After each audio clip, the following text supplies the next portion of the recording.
Hi there, it's Jeff. Well, I'm in my living room and I've just finished making this coffee table in the center here. And my wife said she wanted a little bit of curve to this coffee table instead of just making it square. So, as you know, happy wife, happy life, right?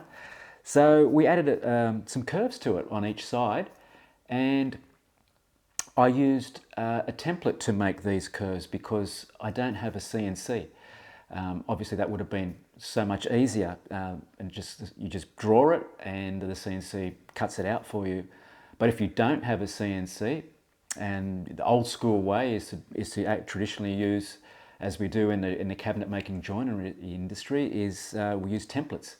And from those templates, we usually use a router with a straight cut and a bearing, so it follows your templates. And you follow your curves, and by doing it in this method, it makes your piece more unified, more crisp, cleaner edges, and the idea is so it looks like it comes off the CNC. So if you have a project where you want to do some curves and you want to know how to make some templates, let's go back in time into my workshop and I'll show you the process. Okay, I'm starting off with a piece of 6mm MDF, which is ideal for shaping and making templates. You could also use materials like plywood or masonite if you have them laying around. The piece that I have here, I've cut to length, and I've also measured in from both ends around about 50mm. I've then got a piece of like a skinny bit of offcut strip there. That's something that's going to be able to bend or form to the shape that you want to make. In my case, it's just from one end to the other, and it's going to just come to the center of that board. And next, I'll just use a couple of quick grip clamps and just clamp this skinny strip at both ends so it doesn't move. Or if you do have an extra set of hands, you could get somebody definitely to hold this strip at both ends on your mark that or marks that you've just drawn. But in my case, I just use some clamps, and then you'll see me pull this strip out to the center and then just trace my lines of that will be the guide for me to work with for cutting and shaping this tabletop template.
Okay, once I have my lines down for the shape that I'm after, you can see me here cutting the bulk, waste material out using a jigsaw.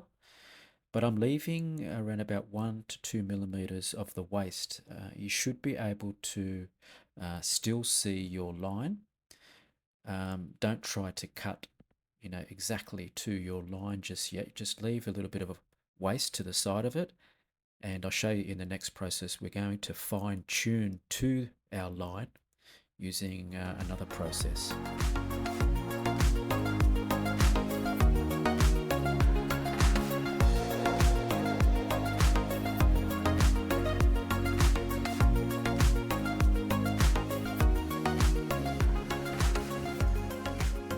Okay, so it's all cut out to our line with the jigsaw.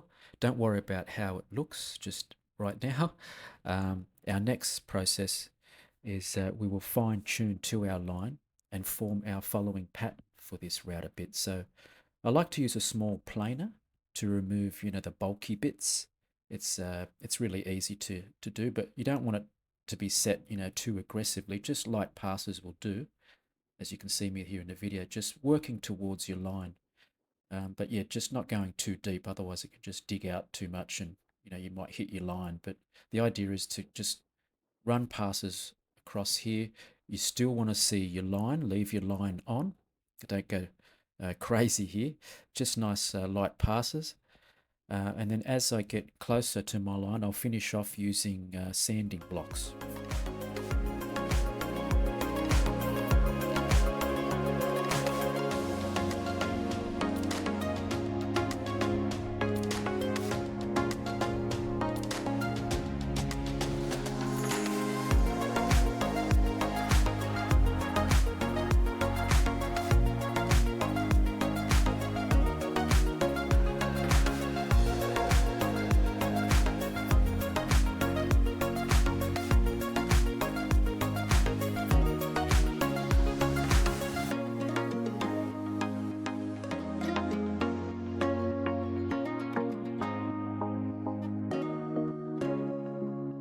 So this next process here, as I mentioned, I'm just using like some little sanding blocks that I made up. Depending on how close you are to your line, just you don't need to use anything too rough. You might start with something like 150 grit or something like that, and then just work your way down.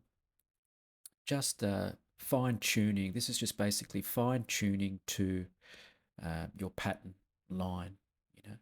Um, just take it nice and easy, and once you feel like that you've got pretty close to where you need to be, you'll see me, I just run your hand along the edge of your pattern there and to make sure it feels like a smooth continuous curve. You don't want any bumps or jagged edges when you're finished, because obviously your router or your trimmer bit is going to be following this shape, so you want it to be smooth and as perfect as possible, especially if you've got to do repetitive passes using this jig. So with our one here, I'll be doing 2 passes with it, one on both sides of my table. So here you can see we pretty much worked to our line and pretty close to where we need it to be.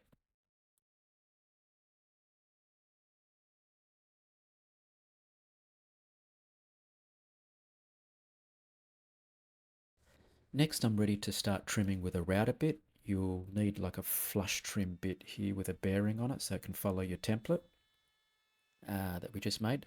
Mine was slightly shorter than the material I was shaping or using, but yeah, that doesn't matter too much, because we'll just make another deeper pass after the first one, and that will cut right through to finish off the job.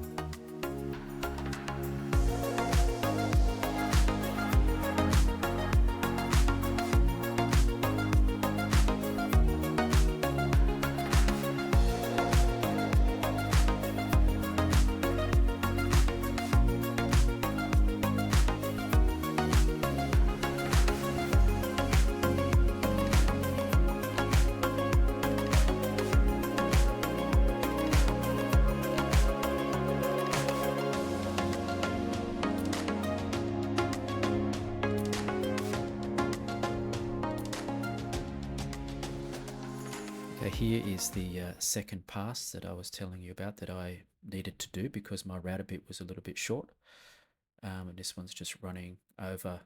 It's pretty much following as that bearing drops down, and it's basically following the shape that you've just produced underneath, just to keep going down. So it was just a matter of doing a second pass a little bit deeper once I've done the first one, just to finish off the cut right through. And that turned out really good, like a nice, crisp, a clean shape, which you're going to get time and time again. That's the beauty of making a template.